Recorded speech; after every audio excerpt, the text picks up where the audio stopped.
नमोस्तु गुरुदेव, नमोस्तु गुरुदेव, नमोस्तु गुरुदेव। अब पूज्य गुरुदेव कुछ ऑनलाइन जिज्ञासाओं के साथ आज के संघ समाधान का शुभारंभ कर रहा हूँ। कमलेंदु जैन जलगांव महाराष्ट्र से पूछ रहे हैं गुरुदेव कि गाड़ी जब रफ्तार में होती है और जब मार्ग में कोई घुमाव आता है तब बिना ब्रेक लिए गाड़ी को टर्न करते हैं तो गाड़ी दुर्घटनाग्रस्त हो जाती है।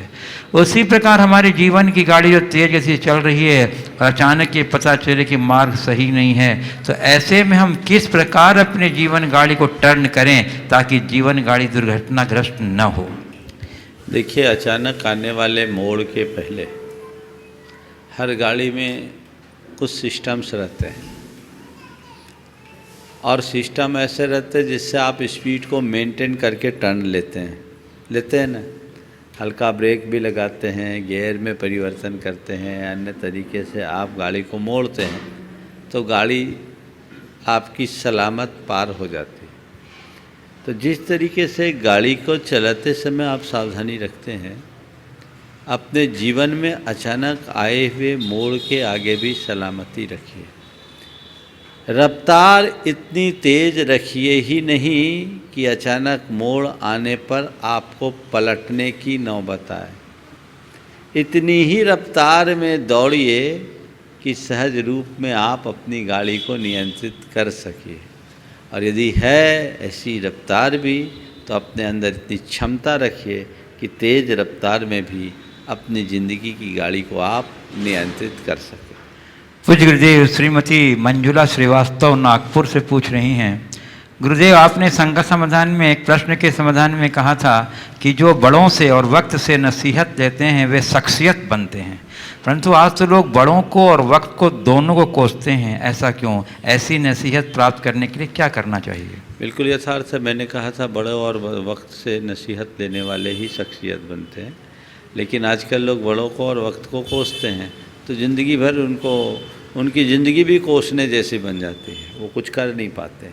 वस्तुतः जो समय की सीख को स्वीकार नहीं करता, जो बड़ों की अनुभवों का फ़ायदा नहीं उठाता, वो अपने जीवन में कुछ भी उपलब्धियां अर्जित नहीं कर पाता। बुंदेलखंड में कहावत है, जो न माने सयानों की सीख, जो न माने सयानों की सीख, ले खपरियाँ मांगे भीख।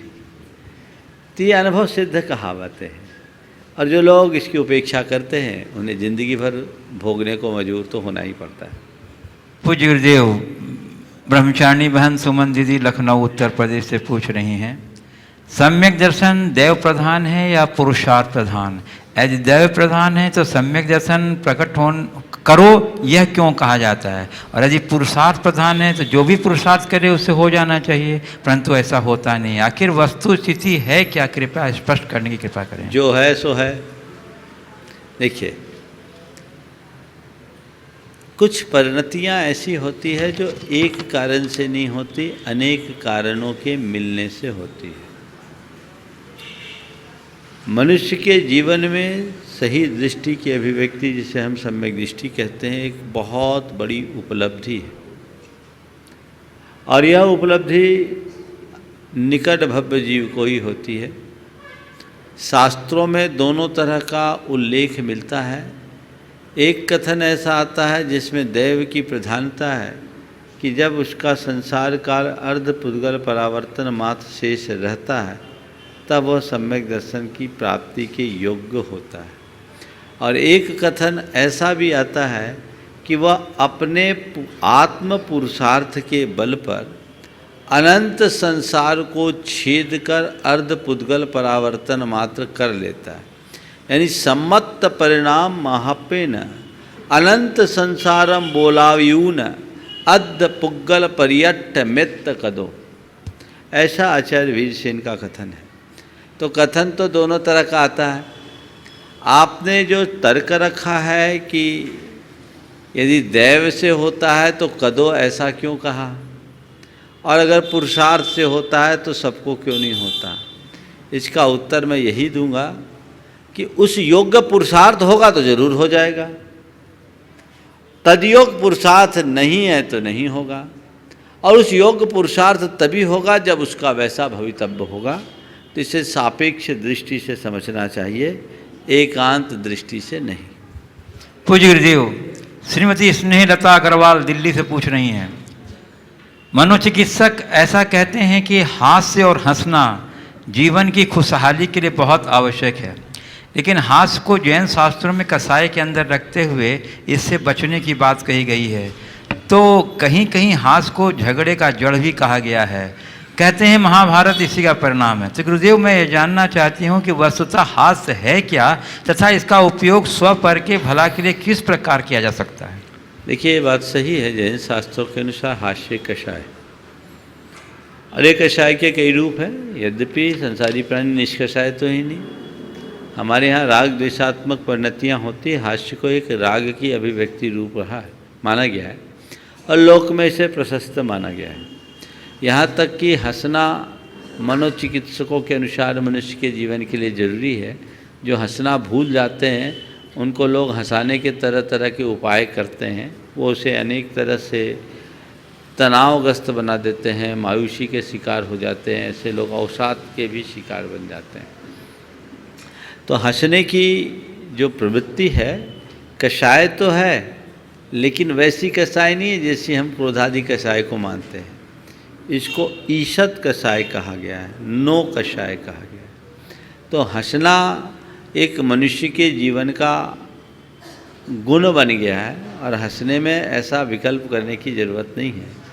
लेकिन हंसना हंसाना बुरा नहीं है, किसी की हंसी उड़ाना बहुत बुरा है। इसलिए मैं कहूँगा, हंसो हंसाओ, पर किसी की हंसी मत उड़ाओ। किसी के साथ जी चाहे हंसो, पर कभी किसी पर भूल कर भी मत हंसो। किसी के साथ हंसना और किसी पर हंसना, इन दोनों में बड़ा अंतर है। इसलिए हंसना हंसाना हंसी उड़ाना, इन तीनों में अंतर समझकर हमें ध्यान रखना चाहिए। और आज का अंतिम ऑनलाइन प्रश्न अखिल जैन शाहदरा से पूछ रहे हैं, एक महिला अपने पूर्व पति को छोड़कर अपने 6 माह के छोटे बच्चे को साथ लेकर दूसरे से विवाह कर लेती है। अब उसके पहले वाले पति का लड़का 17 वर्ष का हो गया और उसने कुछ दिन पहले अपनी आत्महत्या कर ली। तो क्या इसका सूतक दोनों पति परिवार को लगेगा या वर्तमान परिवार को ही लगेगा, और कितना दिन का? अरे, जिनने ऐसा कृत्य किया उसको तो जिंदगी भर का सूतक पहले ही से है, अब क्या लगेगा? समझ गए, वो तो सूतकग्रस्ती है। चलिए, और मैं आमंत्रित कर रहा हूँ राहुल पूर्वी जैन अजमेर, और उसके बाद तैयार रहेंगे विशाल गांधी रतलाम। महाराज जी, प्रश्न ये है कि समता और संतोष में क्या अंतर है? प्राय अनुकूल परिस्थितियों में तो समता भाव बना लेते हैं, लेकिन विषम परिस्थितियों में समता भाव कैसे बनाए रखें?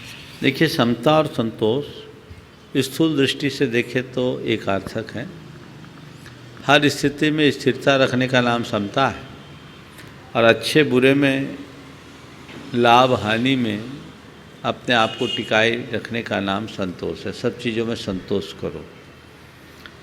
गंभीरता से जब हम विचार करते तो संतोष को प्रायः मनुष्य बाहरी लाभ में संतुष्ट रखने से जोड़ते हैं। जो पाया है उसको पर्याप्त मानना संतोष है, और क्षमता जीवन के उतार चढ़ाव में स्थिरता बनाए रखना माना जाता है।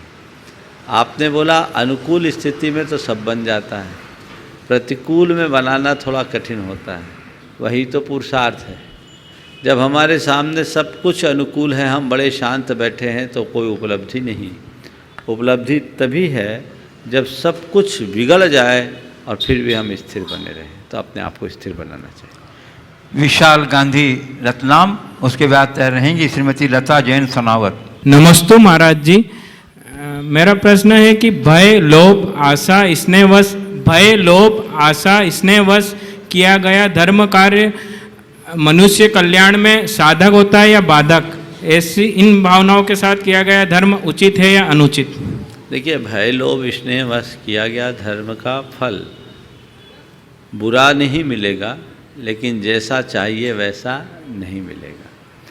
उसका वांछित परिणाम नहीं मिलता। अगर आत्मा का कल्याण हमारा लक्ष्य है तो आत्मज्ञान के साथ हम धर्म करें जो हमारे जीवन में बदलाव लाएगा।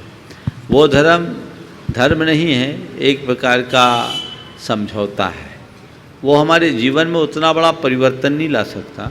हाँ, कुछ शुभानुष्ठान से जुड़े रहने के कारण उसका तात्कालिक लाभ हमें भले मिल जाए।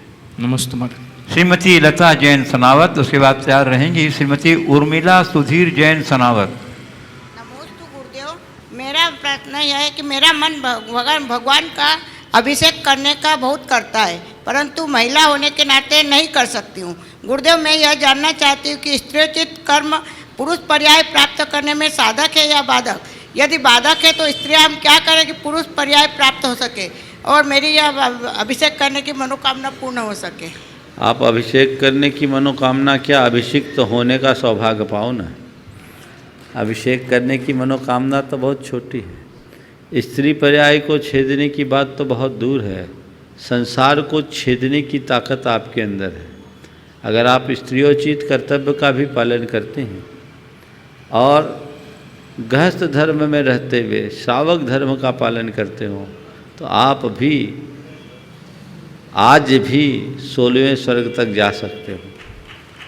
आप लोग बोलते हैं यो श्रावक धर्म व्रत पाल स्वर्ग 16 उपजावे तहते चय नर भव पाए नर जन्म पाए मुनि वै शिव जावे। समझ गए ना? तो जो आपका धर्म है आप उसे करते रहिए, हताश मत होइए। अभी तो आप अभिषेक करने की बात सोच रही हो। अपने धर्म का पालन करोगे तो ऐसी भी पात्रता आपकी विकसित हो सकती है कि अगले जन्म में आप अभिषिक्त हो जाओ। श्रीमती उर्मिला सुधीर जैन सनावत, उसका तैयार रहेंगी श्रीमती मंजू काला सनावत। गुरुवर के चरणों में नमोस्तु। मैं उर्मिला जैन सनावत से। गुरुवर, जैसे कि आज के प्रवचन में कहा गया था कि मेरा क्या है, जिस पर तुम अपना स्वामित्व जताते हो उस पर तुम्हारा नियंत्रण नहीं है, तो फिर मेरा तो परिवार है, मेरा पति है, मेरे बच्चे हैं, ये सब मेरे ही है। जब ऐसा हम मानेंगे तभी हम उनके प्रति कर्तव्य पूरा कर पाएंगे। तो गुरुवर, हमें ऐसा क्या करना चाहिए जो हम उन पे नियंत्रण भी रखें और हमारा कर्तव्य का पालन भी करें? कृपया मार्गदर्शन कीजिए। देखिए, बात सही है। मेरा क्या है इसे समझे। बहुत सारी चीज़ें ऐसी है जो मेरा नहीं होता, मेरी नहीं होती, फिर भी हम उसको बहुत संभाल कर रखते हैं। अपनी नहीं होती पर उसके प्रति जिम्मेदारी रखते हैं। जैसे उदाहरण मैं सुबह वाला ही दे देता हूँ। एक बैंक का ट्रेजरर, कैशियर इतना रुपया लेता देता है, सब कुछ करता है, उसको पता है मेरा नहीं है, लेकिन वो अपने कर्तव्य का पालन करता है कि लापरवाही छोड़ देता है कि चलो मेरी नहीं है, जिसको जब उठाना उठाएगा और जब रखना होगा रखेगा। ऐसा करता है क्या? वो कर्तव्य कर रहा है ना, लेकिन क्या है उसमें अंतर क्या है? जवाबदेही का निर्वाह वो कर रहा है कर्तव्य की भावना से, स्वामित्व की बुद्धि से नहीं। स्वामित्व की बुद्धि उलझाती है, कर्तव्य की भावना नहीं। समझ गए? तो कैसे रहो घर परिवार में? रे समदृष्टि जीवड़ा करे कुटुंब प्रतिपाल, अंदर से न्यारा रहे धाय खिलावे बाल। पुराने ज़माने में, अब तो नर्सें आ गई, पुराने ज़माने में धाय होती थी जो बच्चों का लालन पालन करती थी। पन्ना धाय एक भारतीय इतिहास की अमर गाथा बन गई। तो बच्चे को पूरा अपना मातृत्व उड़ेल देती थी, है ना, अपना दूध भी पिला दे। बच्चे भी कुछ पल के लिए भूल जाए कि यही मेरी असली माँ है। लेकिन धाय क्या करती है? माँ बन कर के बच्चों का पालन करती है, मातृत्व उड़ाती है, लेकिन अंदर से क्या जानती है? मेरा बच्चा नहीं है, ये मेरा कर्म है, ये मेरा कर्तव्य है। तो सब संतान को मैं ये नहीं कह रहा हूँ कि तुम सबसे ये कहने लगो है मेरा तो कोई नहीं है, मैं अकेला हूँ। ये तो उपेक्षा और तिरस्कारपूर्ण वचन है। सबके बीच रहो, लेकिन अपनी समझ को विकसित करके रखो। मैं कौन हूँ, मेरा क्या है। श्रीमती मंजू काला सनावत, उसके बाद तैयार रहेंगी श्रीमती मंदा भूंच सनावत। पूज्य गुरुदेव के चरणों में शत नमन। मेरा यह प्रश्न है कि कहते हैं कि स्त्रियों में मायाचारी सहज ही होती है, और यह भी कहते हैं कि मायाचारी रखोगे तो स्त्री पर्याय मिलेगी, तो इस तरह हम कभी भी इस पर्याय का छेद ही नहीं कर सकेंगे। तो इससे मुक्त होने के लिए हमारा क्या उपाय है? देखिए, थोड़ी समझ में कमी है। मायाचारी की बहुलता जो स्त्रियों में है उसका मतलब क्या है, इसे समझना चाहिए। उनके यहाँ बहुत कुछ ऐसा है शरीर में, प्रकृतिगत व्यवस्था ऐसी कि उसे छिपाना पड़ता है। इस छिपाव का नाम माया है। ऐसा नहीं सोचना कि स्त्रियों में मायाचारी है तो पुरुषों में नहीं है। कहते हैं मायाचारी स्त्रियों में होती है, पर नटवरलाल और चार्ल्स शोभराज तो पुरुष बना, स्त्रियां नहीं बनी। तो ये समझने की बात है। नटवरलाल कौन बना, चार्ल्स शोभराज कौन बना, ठीक है ना। तो ये एक स्वाभाविक प्रवृत्ति है, लेकिन कपटपूर्ण प्रवृत्ति करना दुर्गति का कारण है। उससे अपने आप को बचाना चाहिए। और जब स्त्रियां भी धर्म को धारण कर लेती है, जगत पूज्य बन जाती है और सपर के जीवन का उत्थान कर डालती है, तो उस दिशा में हमें आगे बढ़ना चाहिए। श्रीमती मंदा भूष सोनावत, उसके बाद तैयार रहेंगी श्रीमती सुधा काला सोनावत। नमोस्तु गुरुवर। मेरी शंका यह है कि धृतराष्ट्र जी दृष्टिविहीन थे, देख नहीं सकते थे, तो गांधारी ने भी अपने आंखों पर पट्टी बांध ली। गुरुवर, ये उनका पति के हाँ में हाँ मिलाकर, कदमों से कदम मिलाकर चलना था या कुछ और? देखिए, धृतराष्ट्र बनना, धृतराष्ट्र होना और आँख होते हुए भी आँख में पट्टी बना लेना, ये दोनों चीज़ें अच्छी बात नहीं है। इसे मैं स्वामी भक्ति नहीं कहूँगा, अंधानुकरण कहूँगा। अगर धृतराष्ट्र जन्मांध थे, गांधारी आँख वाली थी, तो अगर गांधारी उनकी पूरक बन जाती और धृतराष्ट्र को सही मार्गदर्शन देती, तो शायद महाभारत टल जाता। वो अपने पुत्र के व्यामोह में फंसकर जो कार्य किए वो नहीं कर पाते। इसलिए ये एक अच्छा आदर्श नहीं है। इसे एक प्रतीक के रूप में मैं लेता हूँ। धृतराष्ट्र क्या है? धृतराष्ट्र और गांधारी की मैंने जब महाभारत की व्याख्या की थी तो अलग अर्थ में की थी। एक प्रतीक के रूप में, राष्ट्र यानी ये शरीर, धृतराष्ट्र जिसने शरीर को धारण कर रखा है, यानी जिनकी देह बुद्धि है, देहात्म बुद्धि है, समझ गया। और गांधारी, गंध का अर्थ होता है ज्ञान। ज्ञान के लिए जो अरि यानी शत्रु है वो गांधारी है, यानी हमारे भीतर की दुर्मति या अज्ञान। गांधारी ने आँख पर पट्टी बांध लिया, यानी जान करके भी अनजान बन गए। तो ये दोनों चीज़ें जिनकी होती हैं, उनकी जो संतान होते हैं वो दुर्योधन, दुशासन जैसे दुराग्रही लोग होते हैं, दुराचारी लोग होते हैं। और उसके बाद महाभारत होता है तो हमारे जीवन की हार हो जाती है। तो हम अपने आध्यात्मिक जीवन को देखें तो भेद विज्ञान रखें, अपने ज्ञान को खुला रखें, अंधानुकरण से बचें। नमस्ते गुरु। श्रीमती सुधा काला सोनावत, बात तैयार रहेंगे श्री मुकेश कीर्ति जैन, दिल्ली मेट्रो गुणायतन ट्रस्टी। नमोस्तु गुरुवर, नमोस्तु गुरुवर, नमोस्तु गुरुवर। गुरुवर, मन के कह देने से फैसले हो जाते हैं और मन में रख लेने से फासले हो जाते हैं। इस फैसले और फासले के टकराव को कम करने के लिए हमें क्या करना चाहिए? कह देने से फैसले मन और रख लेने से फासले। बहुत अच्छा सवाल है आपने पूछा। फैसले और फासले के टकराव को दूर करने के लिए क्या करें? कुछ नहीं करें, मन का मोड बदल दें। जिनसे फासला बनता है, बढ़ता है, उस मोड को बंद कर दें, और जिससे फैसला होता है उस मोड को चालू कर दें। जीवन धन्य हो जाए। नमस्ते गुरुवर। श्री मुकेश कीर्ति मेट्रो दिल्ली गुणायतन ट्रस्टी। और उसके बाद तैयार रहेंगे श्री चंद्रशेखर जी जैन, विदिशा, जो भारत के प्रसिद्ध वास्तुविद और शिल्पकार भी हैं और जिनके आर्किटेक्ट भी हैं और जिनके देख रेख में गुणायतन की अद्भुत और दुर्लभ रचना साकार हो रही है। जोरदार करतल ध्वनि से एक बार उसके बाद तैयार। नमोस्तु भगवान, नमोस्तु नमोस्तु नमोस्तु भगवान। ट्रस्ट और फेथ में किस तरीके से डिफ्रेंशिएट करें? ट्रस्ट और फेथ, अगर कोई ट्रस्ट वर्दी हो तो उस पर क्या फेथ भी किया जा सकता है? कोई ट्रस्ट वर्दी हो किसी पर ट्रस्ट पूरा हो तो उसको हाँ। क्या फेथफुल भी मान सकते हैं? देखिए, ट्रस्ट और वर्दी, फेथ फेथ। अगर किसी पर ट्रस्ट है और फेथ है, ऊपरी तौर पर जब हम बात करते हैं दोनों का अर्थ निकालते हैं तो ट्रस्ट का अर्थ भी विश्वास है, फेथ का भी अर्थ विश्वास है। अगर ट्रस्ट और फेथ में हम अंतर करें तो उतना ही अंतर कर सकते हैं जितना आस्था और विश्वास में। इसलिए दोनों एकार्थक है। हमारे मन में जिनके प्रति फेथ होता है हम उसी पर ट्रस्ट करते हैं, इनको अलग अलग नहीं समझना चाहिए। श्री चंद्रशेखर जी जैन विदिशा, उसके बाद तैयार रहेंगे श्री अतुल, शीतल, लाधानी, निहाल, वंदना, वक्सरा, श्रोमणी संरक्षक गुणायतन। महाराज श्री के चरणों में त्रिवार नमोस्तु। महाराज श्री, तीर्थ और तीर्थ क्षेत्र की क्या परिभाषा है? वर्तमान में जो नए नए तीर्थ क्षेत्र बन रहे हैं, क्या वो तीर्थ क्षेत्र की श्रेणी में आते हैं?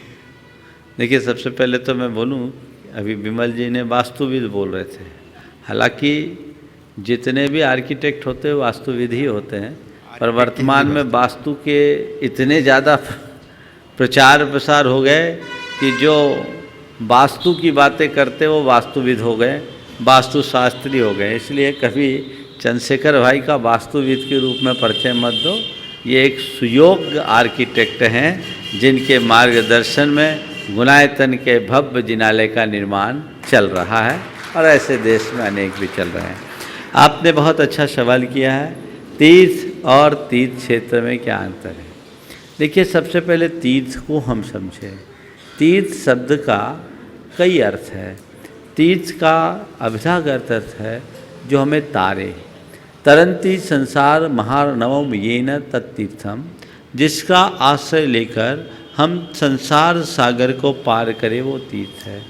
तीर्थ का अर्थ घाट या सेतु या पुल भी होता है। घाट जिसके माध्यम से हम इस पार से उस पार जाते हैं, सेतु या पुल जिसका सहारा लेकर हम इस पार से उस पार जाते हैं। तो ये तीर्थ के अर्थ में है। जैन धर्म के हिसाब से जब हम तीर्थ के अर्थ पर विचार करते हैं तो हमारे यहाँ तीर्थ शब्द की जो वास्तविक व्याख्या है उसे थोड़ा समझना। तीर्थ क्या है? तीर्थ का मतलब है द्वादशांग रूप आगम और उस पर आधारित चतुर्विध संघ।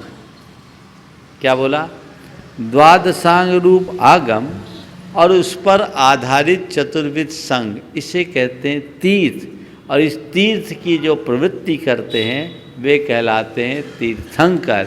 इसलिए अगर तीर्थ कहलाओ तो मुनि, आर्यिका, सावक, साविका रूप चतुर्विध संघ ही तीर्थ है। ठीक है। अब हम तीर्थ, जिन तीर्थों की बात करते हैं तीर्थ यात्रा के रूप में जानते हैं, तीर्थ क्षेत्रों की बात करते हैं, तो किसे तीर्थ कहेंगे? उसे भी हम तीर्थ के रूप में लेते हैं। ये सब प्रसिद्ध अर्थ है जहाँ हमारे महान पुरुषों ने त्याग तपस्या करके अपना कल्याण किया है, विशिष्ट आराधना और साधना की है, वह सब तीर्थ क्षेत्र की संज्ञा पाते हैं। या जहाँ जाने से हमारे भावों में अतिशय प्रकट होता है उसे तीर्थ क्षेत्र के नाम से जाना जाता है। हमारे तीर्थ वंदना के अंतर्गत निर्वाण क्षेत्र आदि जितने भी निर्वाण क्षेत्र हैं उनको मूल रूप से तीर्थ के रूप में कहा गया। कालांतर में अतिशय क्षेत्रों को भी तीर्थ क्षेत्र के रूप में लिया जाने लगा। वर्तमान में जो नए क्षेत्र विकसित हो रहे हैं वो भी भविष्य के लिए जहाँ जाने से हमारे भावों में अतिशय विशुद्धि होती है तो उसके तीर्थ की संज्ञा देने में कोई हानि नहीं है। पर मूलतः तीर्थ जहाँ निषिद्धकाएँ हैं उन्हें मानना चाहिए। ये सिद्ध निषिद्ध का है, यानी जहाँ जिनकी किसी की भी निर्वाण कल्याणक आदि हुए या महान महान मुनियों की समाधि आदि हुए हैं वो मूलतः तीर्थ है। बाकी और सब चीज़ें उससे जुड़े हुए होने के कारण मान ली गई। जिन प्रतिमा को भी सिद्ध निषिद्धका के रूप में गिना गया उसके 11 अर्थ, उसमें एक अर्थ ये भी है। तो जहाँ हमारे विशेष जिन बिंब आदि विराजमान हैं उसे भी हम तीर्थ के रूप में स्वीकार कर सकते हैं। नमोस्तु। श्री अतुल, शीतल, निहाल, वंदना, लाधानी, वक्सरा, शिरोमणि संरक्षक गुणायतन। और उसके बाद तैयार रहेंगी सुश्री प्राची जैन रतलाम। गुरुवार नमस्तु नमस्तु नमस्तु। स्कूल में हम 8 घंटे पढ़ने जाना आना मिला के 10 घंटे चले जाते हैं।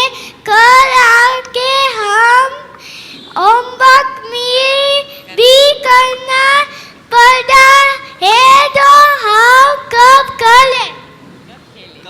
स्कूल जाते हैं 8 घंटा स्कूल में लग जाते हैं, घर आते हैं तो होमवर्क भी करना पड़ता है, तो हम धर्म कब करें ये पूछो, कब खेलें? ये तो अपनी मम्मी पापा से पूछो, ऐसे स्कूल में क्यों भेजते हैं? ये बहुत सोचने जैसी बात है। आज के समय में पढ़ाई ने बच्चों के बचपना को छीन लिया। इस पर काफ़ी चर्चाएं भी हो रही हैं, लोग इस पर विचार कर रहे हैं। इससे बच्चों का बौद्धिक विकास तो हो रहा है, लेकिन उनका भावनात्मक विकास अवरुद्ध हो रहा है। इसलिए इन पर बहुत गंभीरता से विचार करना चाहिए और उसी अनुरूप बच्चों को शिक्षा देनी चाहिए। ऐसी शिक्षा न दे जो उनके ऊपर भार बन जाए। नमोस्तु नमोस्तु नमोस्तु। गुरुदेव, हमने कई बार मुनियों से सुना है कि पहले के ज़माने में हमारे जैन धर्म के पास ऐसे मंत्र थे जिससे देव रूबरू आके हमारा काम कर जाते थे, पर वो उस मंत्रों का दुरुपयोग हो रहा था, तो किसी ने उस सब शास्त्रों मंत्र के शास्त्रों को नष्ट कर दिया। तो क्या जिसने नष्ट किया उसको कोई पाप लगेगा? देखो, ऐसा कोई स्पष्ट विधान देखने को तो नहीं मिलता कि किन्हीं ने ऐसे शास्त्रों को नष्ट कर दिया। शास्त्र बहुत सीमित थे और ये जो ज्ञान था वो परंपरा से एक दूसरे को मिलते थे और ये बड़े सांकेतिक रूप में दिए जाते थे ताकि कोई उसका दुरुपयोग न करे।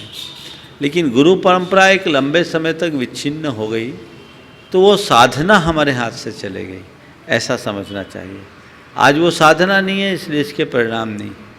पुराने ज़माने में ऐसे कई प्रसंग देखने को सुनने को मिलते हैं जिनमें लोगों ने मंत्रों के माध्यम से बहुत बड़े बड़े काम किए हैं। तो वो साधना थी, लेकिन आज वो नहीं है और लोग चाहते सब कुछ है पर बिना साधना के तो कुछ होता नहीं।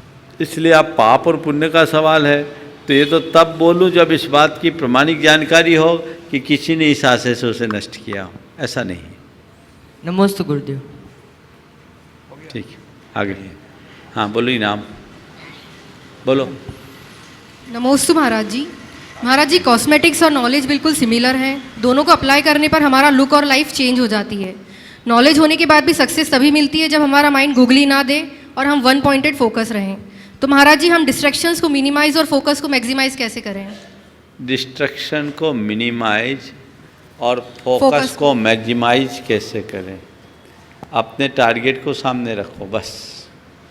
लक्ष्य अगर हमारे सामने होगा तो बाकी चीज़ें अपने आप गौन हो जाएगी। अर्जुन की तरह हमें बनना चाहिए। अगर हम अर्जुन की बुद्धि से अपने आप को आगे बढ़ाते हैं तो अपने आप हमारा चित्त इधर उधर डगमगाएगा नहीं, फिर कोई चीज़ें हमें प्रभावित नहीं करेगी। हमारा फोकस सेंट्रलाइज होगा और एक जगह जब सेंट्रलाइज होगा तो निश्चित रूप से हम अपने फोकस को मैग्नाइज कर लेंगे और अपने टारगेट को अचीव कर लेंगे। श्रीमती कमलेश रेखा भोज सनावत, उसके बाद तैयार रहेंगी कुमारी अदिति चेतना पवन गोधा सनावत, गुणायतन ट्रस्टी। गुरुदेव के चरणों में बारंबार नमोस्तु नमोस्तु नमोस्तु। गुरुवर, ऐसा कहा जाता है कि दुख मानव की संपत्ति है, परंतु दुनिया में दुख तो कोई भी नहीं चाहता। आखिर दुख किस तरह की संपत्ति है? कृपया इसे स्पष्ट करने की कृपा करें। देखिए, जिन्होंने भी दुख को जीवन की संपत्ति कहा है वही अर्थ में कहा है कि दुख में हमारी चेतना जग जाती है। आप बताओ, सुख में भगवान को याद करो या ना करो, दुख में तो बहुत याद करते हो ना। तो दुख में मनुष्य की बुद्धि प्रभु से जुड़ जाती है, इसलिए एक संपत्ति है। दुख आने पर अपनों और परायों की पहचान हो जाती है, इसलिए दुख संपत्ति है। दुख आने पर हमारे धैर्य और संयम की परीक्षा हो जाती है, इसलिए भी दुख हमारे लिए एक संपत्ति है। दुख हमें बड़े बड़े नसीहत दे डालता है, इसलिए भी हमारी संपत्ति है। देखने का नज़रिया होना चाहिए। अगर इस दृष्टिकोण से देखोगे तो मैं समझूंगा कि दुख अपने आप में एक बहुत बड़ी संपत्ति है जो हमारे जीवन को आगे बढ़ाने में आधार बन सकती है। कुमारी अदिति चेतना पवन गोधा सनावत, गुणायतन ट्रस्टी। उसके बाद तैयार रहेंगी ज्योति जैन कुंभराज गुणा। नमोस्तु गुरुवर, मैं अदिति चेतना पवन कुमार गोधा सनावत से। आजकल तन के गहनों पर ओम या नमोकार मंत्र लिखने का चलन बहुत तेजी से बढ़ रहा है, यह कहाँ तक उचित है? और गुरुदेव, मन के गहने क्या हैं, इन पर उन्हें कैसे अंकित करें? कृपया उपाय बताइए। देखिए, तन के गहने पर अगर नमोकार मंत्र या ओम आदि के रखते हैं तो नाभि से ऊपर हो तो रखो नीचे नहीं होना चाहिए। मन के गहने पर इसे कैसे अंकित करें, बस इनको मन में बसा लो, अपने आप अंकित हो जाएगा। कोशिश करो हर सांस में नमोकार चले। अगर आप अभ्यास बनाए तो ये चल सकता है।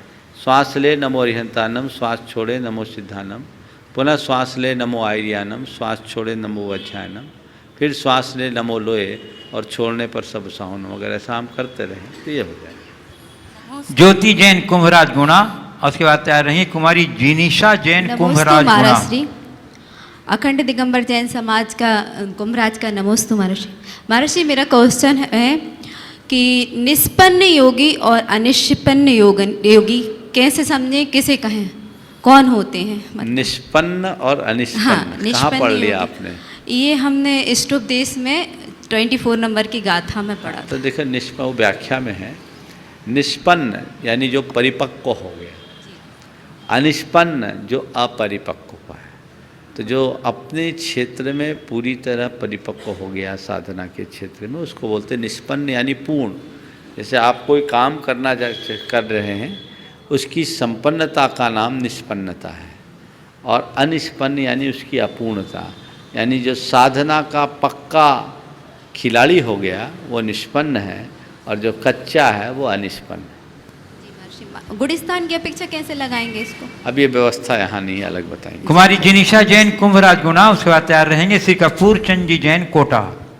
नमस्ते महाराज, नमस्ते महाराज जी, मैं कुमराज से आई हूँ, प्रतिभा स्थली से पढ़ रही हूँ, इंदौर।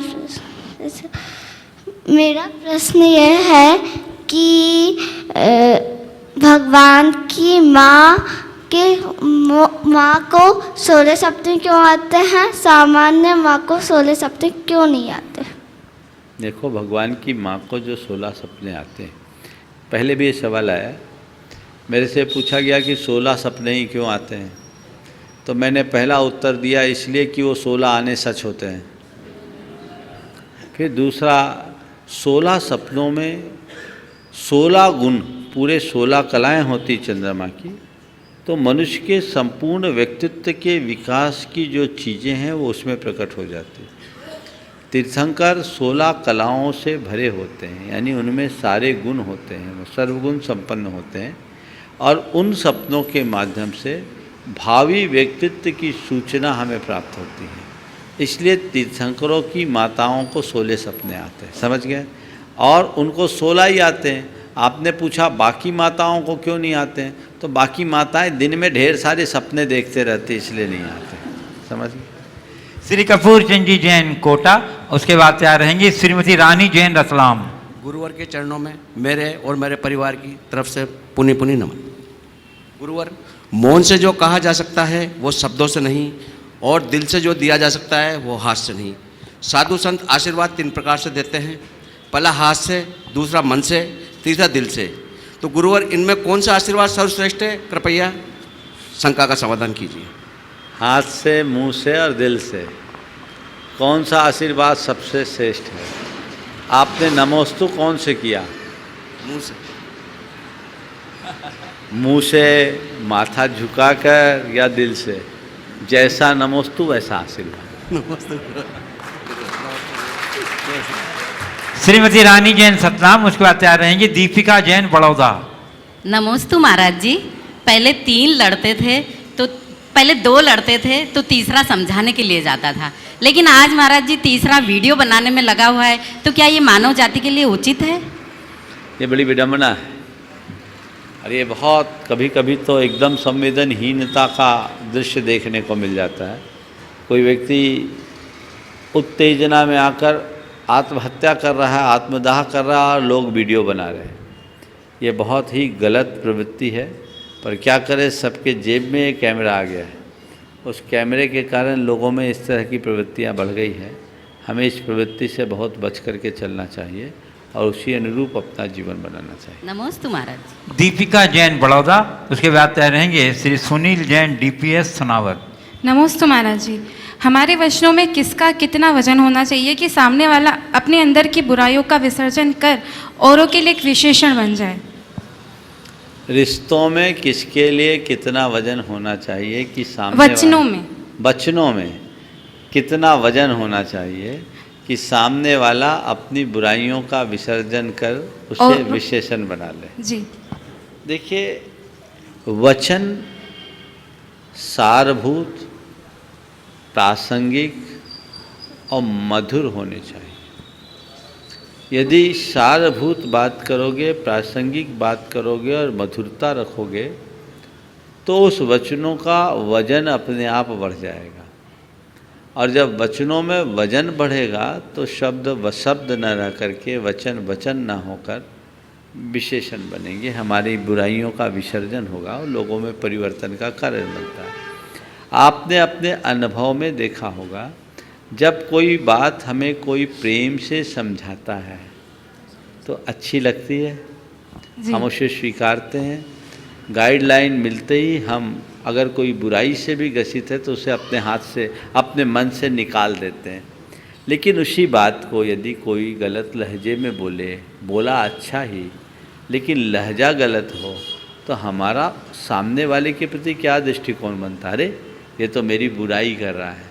अच्छी सलाह भी बुरी बन जाती है अगर लहजा गलत है, और सही लहजे में दी हुई छोटी सी सलाह भी हमारे लिए बहुत वजनदार बन जाती है। हम जीवन भर उसे भूल नहीं पाते। इसलिए हमेशा जब कभी भी बोलें तो बोलने के पहले तौलें, उसे सही लहजे के साथ प्रस्तुत करें। नमस्ते महाराज। श्री सुनील जैन DPS सनावद उपाध्याय रहेंगे। Shri Ashish Jain NHDC सिद्धवर coat. नमोस्तु गुरुदेव। आजकल देखा जाता है कि हमारे पंचम काल के साक्षात तीर्थ पंच परमेष्ठी में जो मुखर हैं और हमारे आगम को, महावीर की वाणी को हम तक ले जाने वाले हमारे दिगंबरत्व के मान बिंदु, हमारे आचार्य भगवंत मुनिराजों और आरिकाओं की निंदा में या कहें उनके उपहास में सोशल मीडिया का माध्यम हम सब बनते जाते हैं जाने अनजाने में, और आने वाले कतिपय मैसेजों को हम बिना सोचे समझे, बिना पढ़े फॉरवर्ड करते रहते हैं। तो मेरा ये पूछना है गुरुदेव, इस निंदा का फल क्या होगा और कितने जन्मों तक उनको किस प्रकार इसको भुगतना पड़ेगा? देखिए, निंदा तो किसी की भी अच्छी नहीं मानी जाती, और फिर साधु संतों की निंदा जो पूरी तरह आधारहीन हो वो तो और महान दुखदायी होती है। हमारे यहाँ एक घटना आती है पुराणों में जो रुक्मणी के पूर्व जीवन से संबद्ध है। कहते हैं रुक्मणी पूर्व जन्म में एक रानी थी। उसके रुक्मणी पर्याय से 5-7 पर्याय पीछे की बात है, और उसे अपने रूप का बड़ा मोह था, अभिमान भी था। एक रोज श्रृंगार कर रही थी, उसके दर्पण में एक मुनिराज का प्रतिबिंब पड़ा।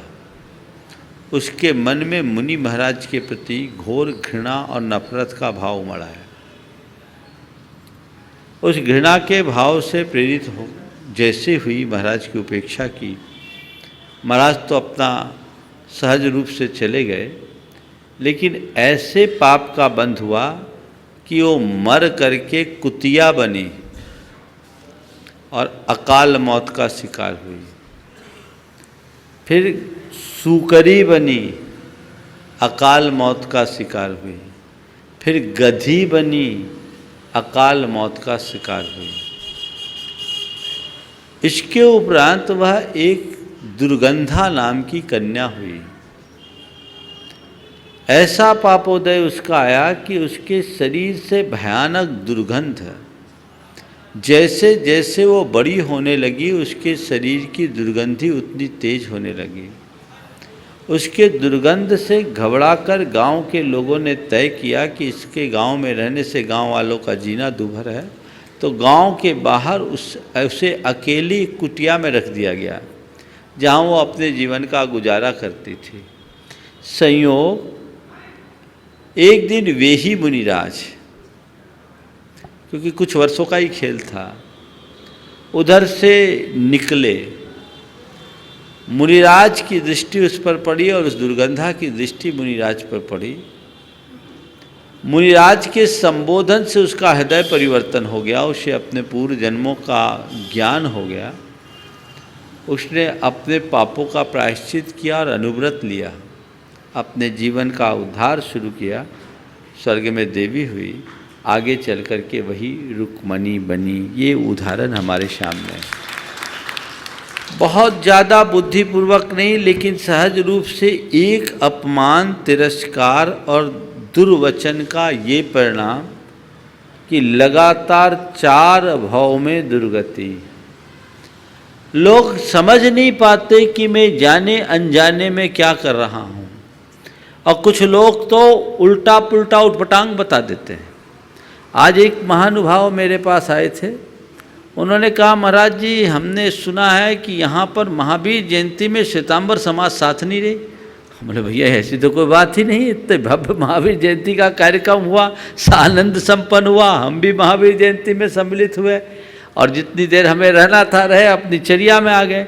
लेकिन उनको इसी बात में रुचि थी कि वो ये बात फैलाएं कि महाराज श्री के सानिध्य में महावीर जयंती में समाज के 2 फांक हो गए। और ऐसा मुझसे ही नहीं, चंद्रशेखर भाई वगैरह बैठे थे, मेरे पहले इनसे बोला जा रहा था। तो ये कुछ लोगों की ऐसी टेंडेंसी बन गई, वो प्रवृत्ति बहुत खतरनाक है। वे लोग समाज में जहर फैलाने का काम करते हैं। अपने मन की दूषित जो महत्वाकांक्षाएं हैं उसकी पूर्ति ना हो पाने के कारण उसका पूरा का पूरा नुकसान समाज को थोपते हैं।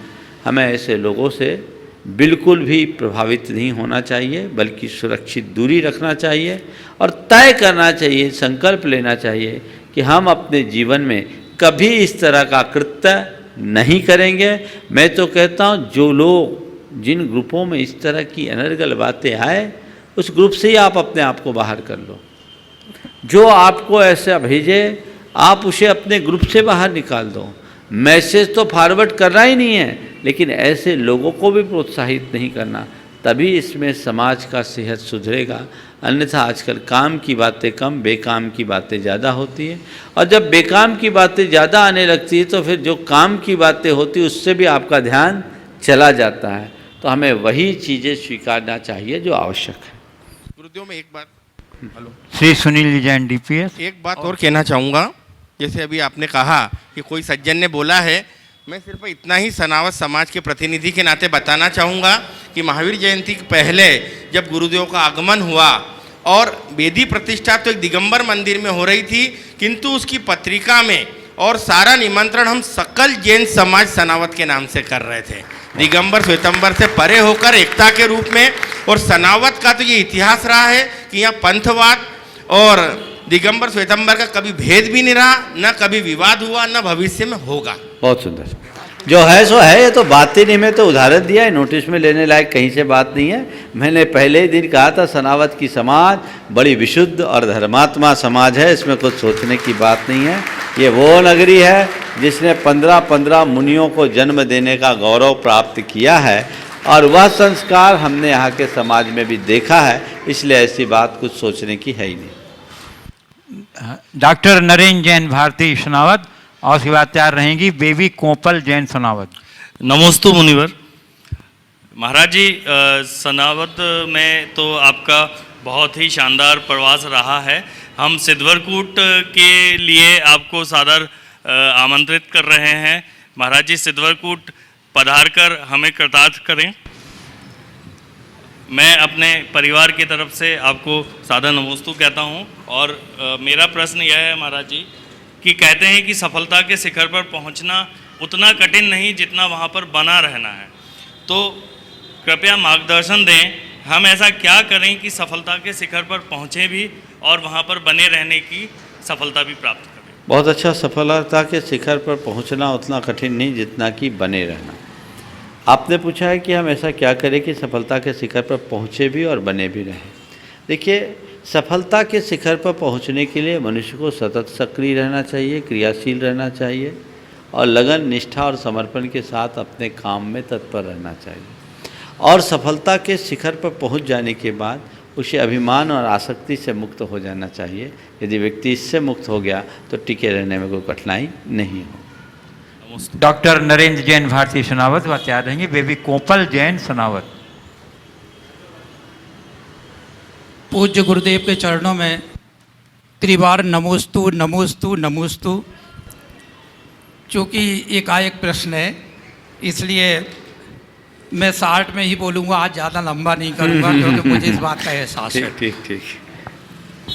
जो तुमको हो पसंद वही बात करेंगे, तुम दिन को कहो रात तो रात कहेंगे। क्या बात है। हाँ। यह चापलूसी है, राजनीति है, स्वार्थ है या कुछ और? कृपया समाधान कीजिए। जो तुमको हो पसंद वही बात करेंगे, तुम दिन को कहो रात तो रात कहेंगे।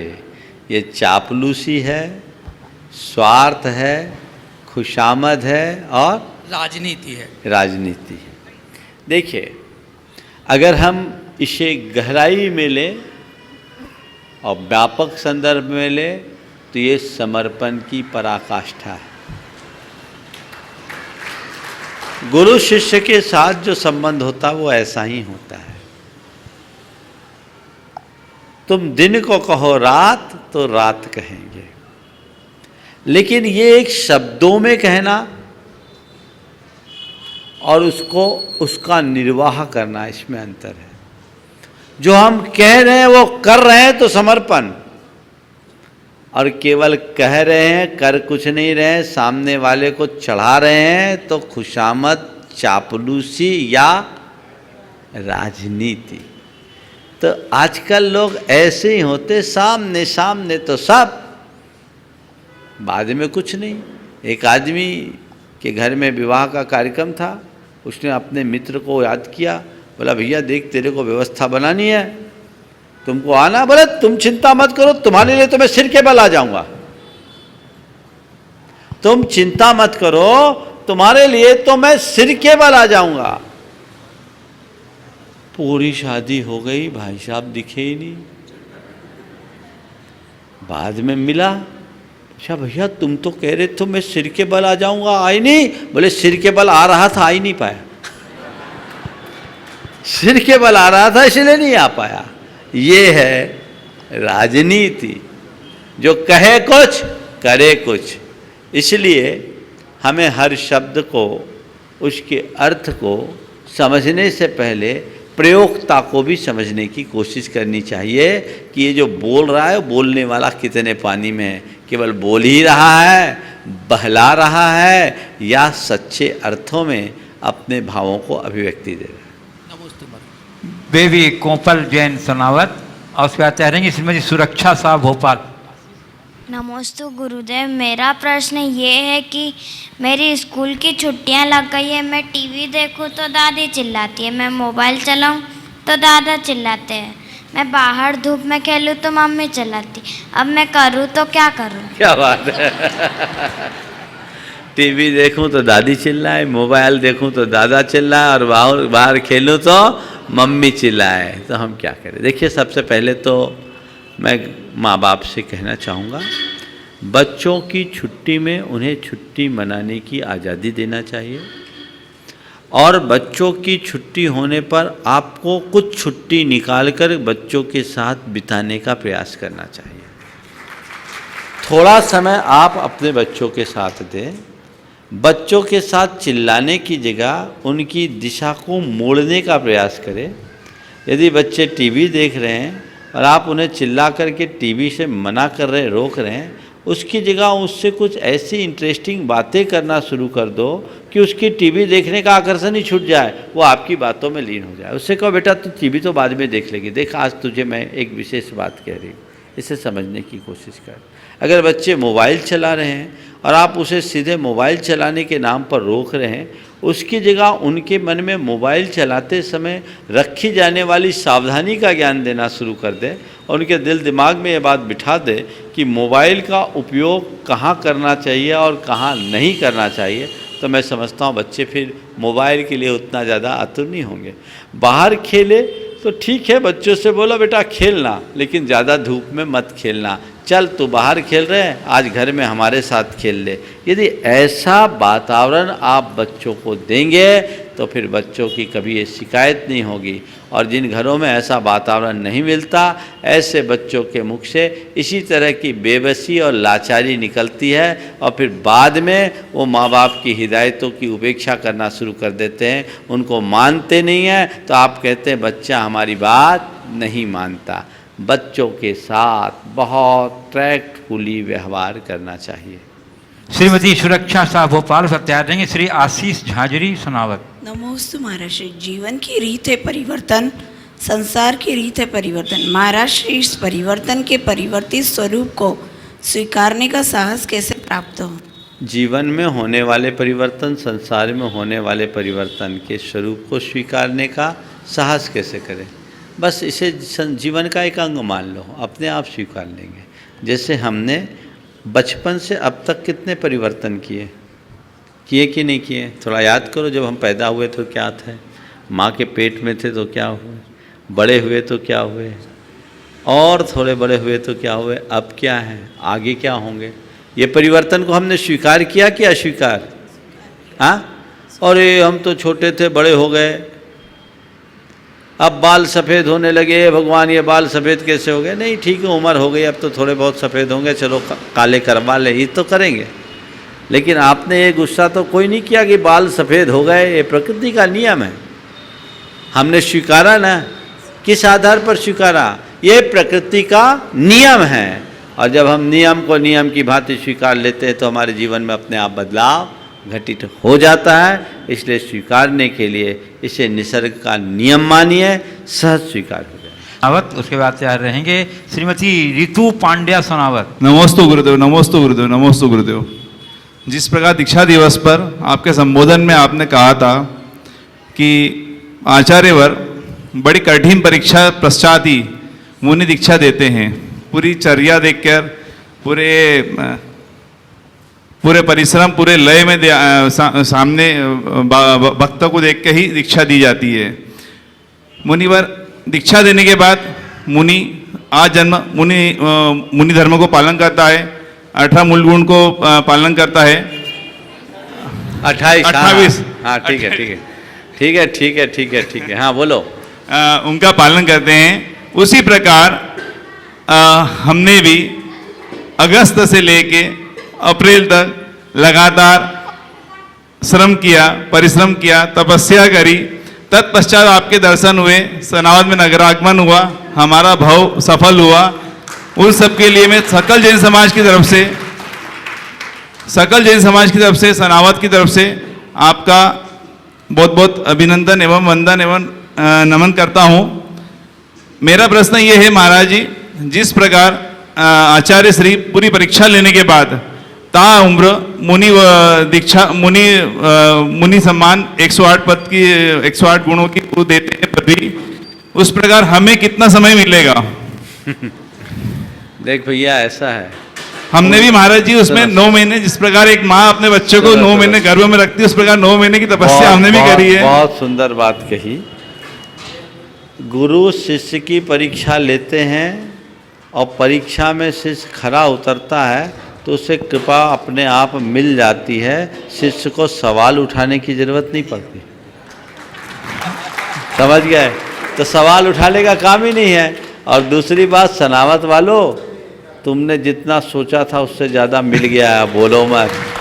तुम्हारी तो भावना थी कुछ नहीं तो 3 दिन ही मिल जाए, केवल वेदी प्रतिष्ठा मिल जाए। तुम तो 3, 4, 5 अप्रैल के लिए भी राजी थे। अब ज़्यादा मिल गया ना, इसलिए ज़्यादा बोल रहे हो।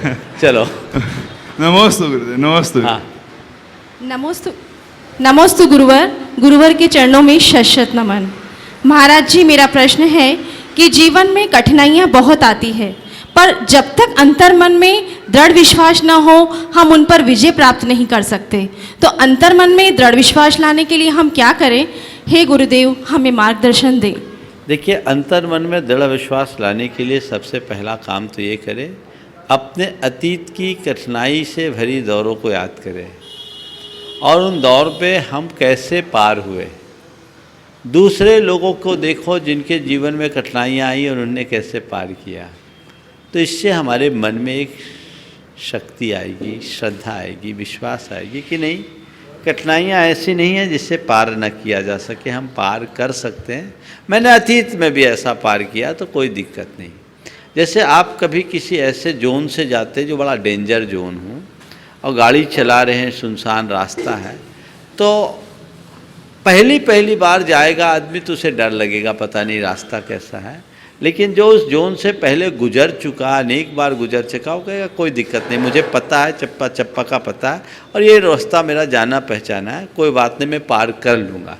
जिस व्यक्ति के जीवन में पहली बार कठिनाई आए वो थोड़ा घबराए हो सकता है, लेकिन उस कठिनाई के दौर से पार उतर जाने के बाद जब दोबारा कोई ऐसी कठिनाई की स्थिति आती है तो अपने पिछले अनुभवों के आधार पर अपने आप को पार कर सकता है। तो हम अपने अनुभवों का उपयोग करें और दूसरे जिनने कठिनाइयों को पार करके जीवन में ऊंचाइयां छुई है उनको याद करें तो हम बहुत कुछ कर सकते हैं। इस प्रकार आज के इस सत्र को परम पूज्य गुरुदेव के चरणों में नमन अर्पित करते हुए यहाँ पर विराम दूंगा।